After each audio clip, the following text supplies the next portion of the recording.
जय जगन्नाथ सांग मैंने आशा करुच्ची आपण मैंने बहुत भलरे थे। आज मुंडे जो उकुणी रूपी और निखर किपर घरोई उपचार द्वारा आम संपूर्ण उकुणी रूपी और निखर मुक्ति पाई ता गोटे घरोई उपचार आपण मन आनी देखु यहीटा को कले बहुत लाभदायक संपूर्ण गायब हो।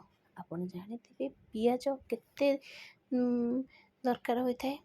पियाज द्वारा आम बहुत किसी ये होता है कारण पियाज रे बहुत भल गुण अच्छे जहाँकि आमर चुटी ग्रोथ रे साहाय्य करता है। मु गोटाए पियाज को काटी नहीं तापर 8 ରୁ 10 कुला रसुण ताको से मिसई आ किछि लिंब पत्र निहाती 10 ରୁ 15 पाखुड़ा लिंब पत्र नेबे किंबा गोटे मुठा खंडे लिंब पत्र नेबे कारण लिंब पत्र क्वांटिटी टिके अधिका देबे।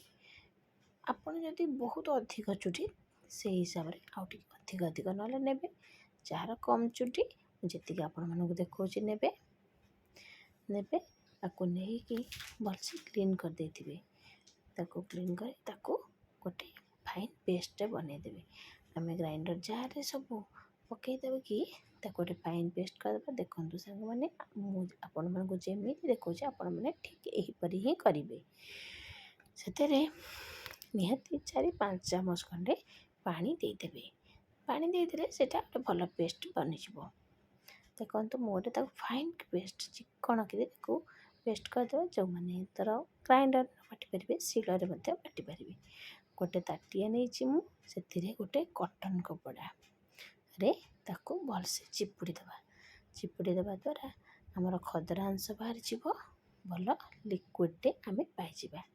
से लिक्विड आम बहुत लाभदायक से लिक्विड द्वारा आमर उकुणी गायब हो जाए। देखु ताको हल्का हल्का हल्का भावे ताको संपूर्ण भाव चिपुड़ी देवा। यह चिपुड़ी देला गोटे फाइन लिक्विडे आमर प्रस्तुत हो। देखु केते सुंदर भाव में धीरे धीरे कि चिपुड़ी आमर भल से चिपुड़ी देला गोटे लिक्विडे आमर होगला प्रस्तुत होगला। ये आमर लिंब पत्र दिया रसुण दिया और पियाज दिया यही पेस्ट आमर होगला।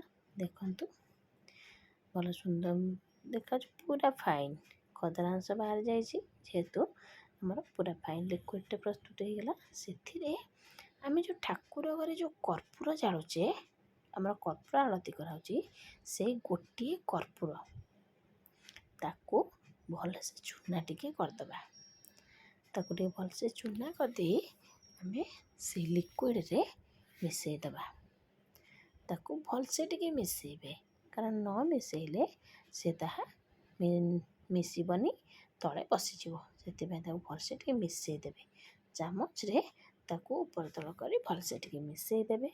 देखंतु मु जो परिवार आपन को देखुछि आपन से परिवार करिवे। आ फाळे लेंबू से आम मंजी काढ़ी दे लेंबू को चिपुड़ी देवा।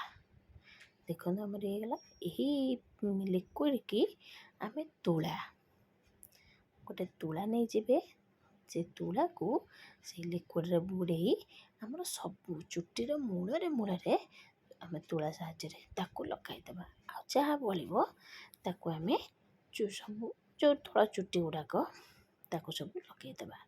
आपण चाहिए स्प्रे बोतल यह सप्ताह को गोटाए थर करेंगे आमर मासकू 4 थर यह करेंगे। देखिए आपण गोटे मास करंतु नेक्स्ट मास को मुंडे चुटी रे देखिए उकुणी निख रूपी संपूर्ण भावे पूरा गायब हो। यहाँ मुझे निजे मो झीर जिते बड़े चुटी प्रचुर चुटी था मो झीर एमती हो जाता कि मुझे देखिए कर मो झीर पूरा गायब। 2 थर आप करूँ देखिए तृतीय थर को आपण चुटी संपूर्ण रूपे गायब हो। मुझे स्प्रे बॉटल चाहिए नहीं करें स्प्रे बॉटल में भर्ती करदे तापर चुटीर मूल मूल स्प्रे करदे आउ जहाँ थी अलग सब चुटी मारिदेवे। सब चुटी मारिकी ताको टिके घंटाए रु 1.5 घंटा रखिदेवे तापर ताको शैम्पू करदे देखिए ଏହାକୁ କରନ୍ତୁ ଆପଣ ରୁପି ଉଙ୍କୁଣି ଓ ନିଖରୁ ପୁରା ରକ୍ଷା ପାଇବେ। ଭଲ ଲାଗିଲେ ଲାଇକ୍ କରନ୍ତୁ, ସେୟାର କରନ୍ତୁ।